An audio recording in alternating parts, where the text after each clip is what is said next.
Hi, beauties, and welcome to my fall look. First, we are going to use the eye primer.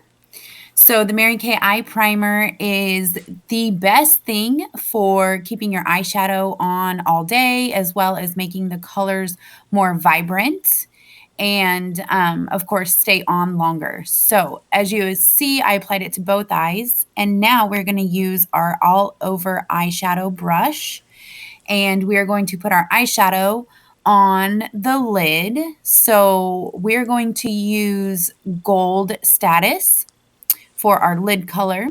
And as you can see, when I start putting it on, I almost pat it into the eye primer because that will make it stay on and it will make the color more vibrant if you pat at first instead of just brushing all over. Plus, if you pat in the beginning instead of brushing all over, then you don't get near as much fallout on your cheeks. So we have our Gold Status on all over. Now we're going to take our eye crease brush and put on burnished bronze is the shade. And as you can see, the crease brush is angled. So it's perfect for working in the crease. Now, when I do my crease color, I do like to go outside of my crease a little bit just because I have a lot of room to work with between my eyelid and my eyebrow. So I like to create that arch right there, especially on the outside corner of my eye. It gives it that more almond shape, which I prefer. So as you can see, I almost made an outline and then filled it in. And that is the easiest way that I have found is to just build the color up like that. And then I also bring it down on just a little bit of the outside corner of the lid. So create that arch in the crease, bring it down onto the outside corner of the lid, and then fill in the middle of the crease.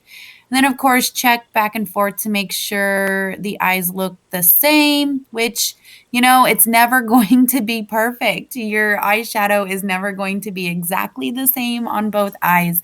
So, as you can see, mine's not exactly perfect. Just do your best. That's what it's all about. And practice. So what I'm doing here is I am blending. And if you look closely, I'm holding the brush at the end when I blend and I'm not pushing hard at all. It's like feather strokes and blending that shade in just so that it's not so dramatic.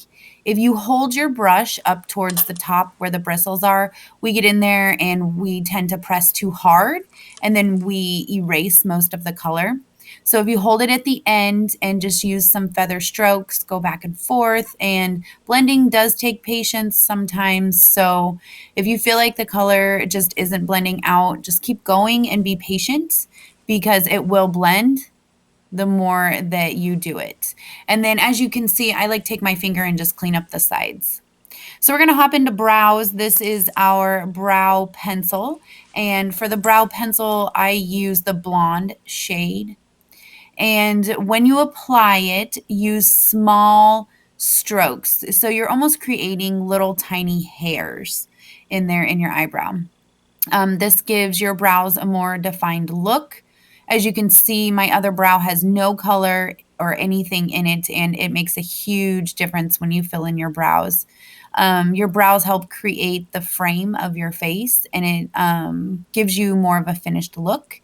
If you are not blessed with nice full brows naturally, like me, or you have over tweezed or over waxed, you definitely want to use some type of brow product, especially when you're applying eyeshadow, lipstick, all of that, because if you don't fill in your brows, you're almost missing a piece of the look. And so creating that nice defined brow will create that frame on your face and it actually makes your eyes pop out more. So I filled it in with the brow pencil. Now I'm going to use our eye brush and I'm going to use the end with the spoolie on it. That fun little gadget right there is called a spoolie. And after applying the brow pencil, I take the spoolie and just brush it all through, smooth it out. You never want to take your brow pencil and literally just draw on your brows because everybody will be able to tell. So now we're going to use the brow tint, and the shade that I use in the brow tint is the dark blonde. So I use the blonde brow pencil and then the dark blonde brow tint, which also has a little tiny spoolie on it, and you can just use that. I do like to wipe off the excess because there's quite a bit. When you first get a tube of this, there's a lot on that wand, so you want to wipe a little bit of it off. So as you can see, I'm just pulling that through my brows. I absolutely love the brow tint. A lot of the time I use it with the brow definer pencil, but if I am just trying to create a quick look, just slap on a little bit of makeup, I won't even use the pencil. I will just sweep a little bit of that brow tint through my brows. And so once again, I'm going to use the spoolie and just pull all of that through my brow just so that it's not so dramatic and it gives it more of a finished look. So just pulling all of that color through there, smoothing everything out.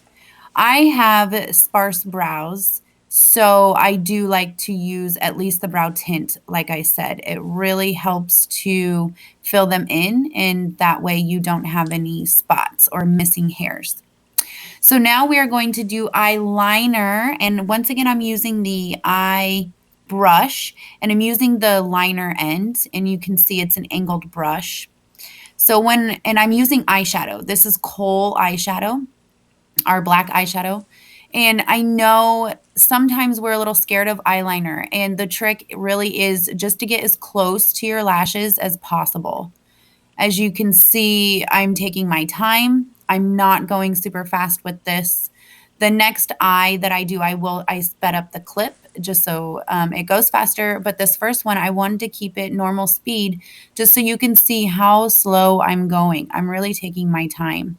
That's one of the tricks to eyeliner is getting it close to your lash line and taking your time. Because especially once you have on your eyeshadow, you don't want to mess up your eyeliner. So take your time, get as close to lash line as you can. And then if you want to create that wing, just take it out a little bit further. That's why this angled eyeliner brush is great for creating the wing because it's small and you can literally just pop a little wing on the end. So now I like to clean up the fallout with a big fluffy brush. If you have fallout, it's best to almost flick it off of your cheek instead of wiping it. Because when you wipe it, it just smears. So when I have fallout, I do flick it off with the brush first and then wipe the excess. Okay, so this next eye, I did speed up the clip a little bit just so that it goes a little faster. But as you can see, I'm getting as close to the lash line, taking my time, and then just creating that little wing on the end. And then, of course, always go back and make sure they're even, which you can see I needed to add a little bit more wing on the other side. Cleaning up the fallout once again. And then also, I like to take a little bit of shadow and put it on just the outside corner of my eye. It brings the eyeliner together and gives it more of a completed look. I don't do that every time, but I do like to do that once in a while. Okay, so now we have our eyes on, our brows are on, and now we are going to do our cheek color. This is Wineberry. I love this Wineberry color for fall. It is beautiful. It's a little bit darker of a shade, but even me with my fair skin, I can wear the Wineberry in the fall and winter. It is very pretty. So cheek color goes on the apples of your cheeks and then up and out on your cheekbone towards your hairline. And if you don't like to wear blush, it also creates a frame for your face. So if you are missing out on blush, make sure to try it. Just give it a try because it really creates that frame of your face. Okay, so now I am using the cheek brush as well, but I'm going to do some contouring with it. And as you can see, there's that little divot right there in the brush, which is perfect for picking up the color on just the outside of the brush.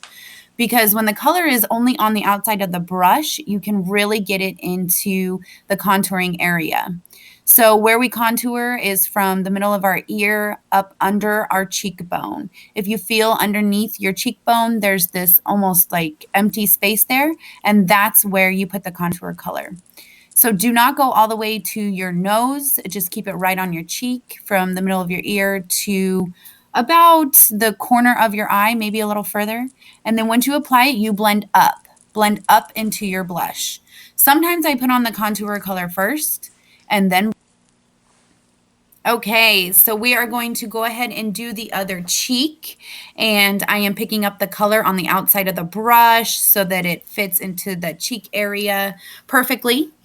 So once again, make sure you start at about the middle of your ear and then cup it underneath that cheekbone and get that color on there. And then you're going to blend up into your cheek. If you have on your blush color already, you're just kind of blending it up there. Like I said, you can put your blush color on before or after contouring. It doesn't matter. So I am blending it up, and I'm not pushing too hard. Once again, with blending, you're just lightly brushing it out, basically. And also make sure you do blend it into your ear area or hair area so that people don't see it on the side. Okay, so now I'm applying the lip lacquer. This is the cherry lip lacquer, and this stuff is amazing. It does not come off. Once it's on, it's on. So you do have to be a little careful when applying this. The lip lacquer comes with the color, and then it comes with the gloss and a remover. So once it's on, it's on. Obviously, I sped this up. I did take my time putting this on because if I went this fast, I would make a huge mess. So with the actual color of the lip lacquer, just be careful when applying it and stay in the lines. Get it on all over your lips, and then you do have to let it dry before putting on the gloss. So now I'm going to apply the gloss now that the color is dry. And the gloss helps it shine, helps seal it in. And as you're about to see, the color is dry. So when I apply the gloss, get them all shiny. And it does not come off on the stick. It does not come off on the wand. So once the lip lacquer color is on, it stays, and then the gloss seals it in. So once you have the gloss on, you can rub your lips together. There you go. There's my fall look. Thank you so much for watching.